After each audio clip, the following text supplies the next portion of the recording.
విశాఖపట్నంలో ఒక new entrepreneur అనుకోండి, మా సతీష్. ఈ మేక్ మై ట్రిప్ అనేటువంటిది మీ అందరికీ తెలిసిందే, ప్రామినెంట్ వెబ్సైట్. మనకి ట్రావెల్ ఉండే వాళ్ళందరికీ కూడా ఒక మంచి ఫెసిలిటీ. దాన్ని ఇక్కడ ఆఫ్లైన్లో చేసేటువంటి ఒక ఫెసిలిటీని వైజాగ్లో ఈ ప్రాంతంలో పెట్టడం జరిగింది.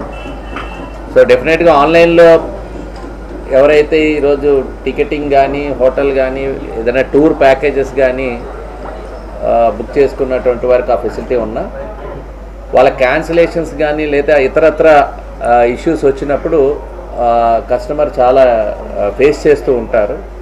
అలాంటివి ఏవి లేకుండా వాళ్ళకి ఒక ఆ రెస్పాన్సిబిలిటీస్ అన్నీ తీసుకునే విధంగా make my trip official office ఇక్కడ ఆల్మోస్ట్ ఫ్రాంచైజ్ ఇక్కడి నుంచి శ్రీకాకుళం, విజయనగరం, విశాఖపట్నం, ఈస్ట్ వెస్ట్ గోదావరి వరకు ఒకే ఒక్క ఆఫీస్ ఇక్కడ ఎస్టాబ్లిష్ చేయడం జరిగింది.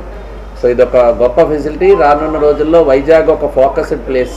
మీ అందరికీ తెలిసి ఇప్పటికే కంబైన్డ్ స్టేట్లో ఉండేటప్పుడే చంద్రబాబు నాయుడు గారు ఇది ఒక ఫైనాన్షియల్ క్యాపిటల్గా, ఒక టూరిజం హబ్గా, ఒక ఇండస్ట్రియల్ హబ్గా, ఒకవైపు ఉండేటువంటి టెంపుల్ టూరిజంగా, నేచురల్గా ఉండేటువంటి ఆ ఫెసిలిటీస్ అన్నిటికీ కూడా, బీచ్ సిటీ కానీ, బొర్రా కేవ్స్ కానీ అన్నిటికీ కూడా వైజాగ్కి వచ్చేవాళ్ళ సంఖ్య, ఒకవైపు సమ్మిట్స్ ఏర్పాటు చేసి వరల్డ్ వైడ్ ఇన్వెస్టర్స్ కూడా వైజాగ్ వైపు వచ్చినటువంటి సంగతి ఒకసారి గుర్తు చేస్తూ, సో పర్యాటకులకి ఒక బెస్ట్ సెంటర్గా విశాఖపట్నం మెయిన్ ఎకానమీలో కూడా మేజర్ రోల్ ప్లే చేస్తూ కంట్రీలోనే 9th రిచెస్ట్ సిటీగా ఉండేటువంటి నగరంలో ఇదొక గొప్ప ఫెసిలిటీ అనేటువంటిది అనుకుంటున్నాను.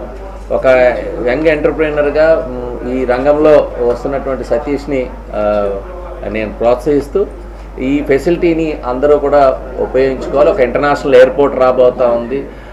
సో ట్రావెల్ అనేటువంటిది కనెక్ట్ అవుతూ విశాఖపట్నం నుంచి ప్రపంచం అంతా కనెక్ట్ అయ్యేటువంటి భవిష్యత్ కాలంలో ఈ ఫెసిలిటీ డెఫినెట్గా అందరికీ ఉపయోగపడుతుందని చెప్పి భావిస్తూ ఇది సక్సెస్ కావాలని ప్రతి ఒక్క కస్టమర్ కూడా దీన్ని ఉపయోగించుకోవాలని, ప్రయాణికులందరూ కూడా దీన్ని ఉపయోగించుకోవాలని చెప్పి మీ ద్వారా కోరుతున్నాను. విశాఖపట్నంకి మేక్ మై ట్రిప్ ఫ్రాంచైజీ అవకాశం రావడం అనేది చాలా గొప్ప విషయం. చాలామంది మన దగ్గర బిజినెస్ మెన్లు ఉన్నారు, కాకపోతే ఏంటంటే సరైన వాళ్ళకి ఇవ్వాలన్న ఉద్దేశంతో కంపెనీ వాళ్ళు కూడా మనకి ఇవ్వడం జరిగింది, మన బ్యాక్గ్రౌండ్ చెక్ చేసి. సో మీ అందరికీ తెలుసు, మనం ప్రతిరోజు ట్రావెల్ చేస్తూ ఉంటాం. సో మన వైజాగ్ కంపేర్ చేస్తే డొమెస్టిక్ లాస్ట్ 4-5 ఇయర్స్లో చాలా ట్రావెలింగ్ పెరిగింది. అలాగే ఇంటర్నేషనల్ కూడా అదేవిధంగా కోవిడ్ తర్వాత చాలా ట్రావెలింగ్ చాలా పెరిగింది. పర్సెంటేజ్ వైజ్ చూసినా, మీరు నంబర్ వైజ్ చూసినా కూడా it has been expended like anything. So ఆ ఉద్దేశంతో ఫ్యూచర్ మనకు భోగాపురం ఎయిర్పోర్ట్ కూడా వస్తుంది, 26లో ఓపెనింగ్ అన్నారు. సో అది ఉద్దేశం పెట్టుకొని సో ఈ ఫ్రాంచైజీ తీసుకోవడం జరిగింది. సో దీనివల్ల మనము కనెక్టివిటీ మనకు ఇబ్బంది ఉండదు. ఇన్ ఫ్యూచర్లో మనం ఎప్పుడో సపోజ్ యూఎస్ వెళ్ళాలన్నా, యూకే వెళ్ళాలన్నా మనం కంపల్సరీ హైదరాబాదో లేదంటే చెన్నైయో, బెంగళూరు, బాంబే వెళ్ళాల్సి వస్తుంది. సో ఇప్పుడు మనకి డైరెక్ట్గా వెళ్ళే అవకాశం కూడా ఉంది. సో మన విశాఖపట్నం ప్రజలందరూ, అలాగే శ్రీకాకుళం, విజయనగరం, ఈస్ట్ వెస్ట్ ప్రజలందరూ కూడా ఈ అవకాశాన్ని సద్వినియోగం చేసుకోవాలని కోరుతున్నాను. అలాగే లోకల్లో మీరు ఆన్లైన్కి, ఆఫ్లైన్కి ఏంటంటే ఆఫ్లైన్లో మీరు చేసుకున్న చాలామంది మన క్లయింట్స్ ఇబ్బంది పడ్డ వాళ్ళు ఉన్నారు. వాళ్ళకి రెగ్యులర్గా నాకు కాల్స్ వస్తూనే ఉన్నాయి. ఇప్పటికీ మీరు ఇక్కడ స్టోర్ ఉంది, హ్యాపీగా రండి. క్యాన్సిలేషన్ కానివ్వండి, మాడిఫై కానివ్వండి, డేట్ చేంజెస్ కానీ మీరు ఈజీగా చేసుకోవచ్చు. సో ఆఫ్లైన్ స్టోర్లో మీరు అలాగే హాలిడే ప్యాకేజ్లో కూడా మీరు కస్టమైజ్ చేసుకోవచ్చు. మీకు ఆన్లైన్లో ఏవైతే కనబడుతూ ఉంటాయో అవి ఓన్లీ అంటే డిజైన్డ్ ప్యాకేజెస్ అవి. సో మన దగ్గరకు వస్తే మనం ఏం చేస్తామంటే దాన్ని కస్టమైజ్ చేసి కస్టమర్కి ఎలా కావాలో అలాగా అన్నీ డిజైన్ చేసి మనం ఇస్తాం. సో మన ఈ ప్రాంతం వాళ్ళందరూ ఎటువంటి ఇబ్బంది పడకుండా సో అందరూ బాగుండాలనే ఉద్దేశంతో ఈ సంస్థ స్థాపించడం జరిగిందండి.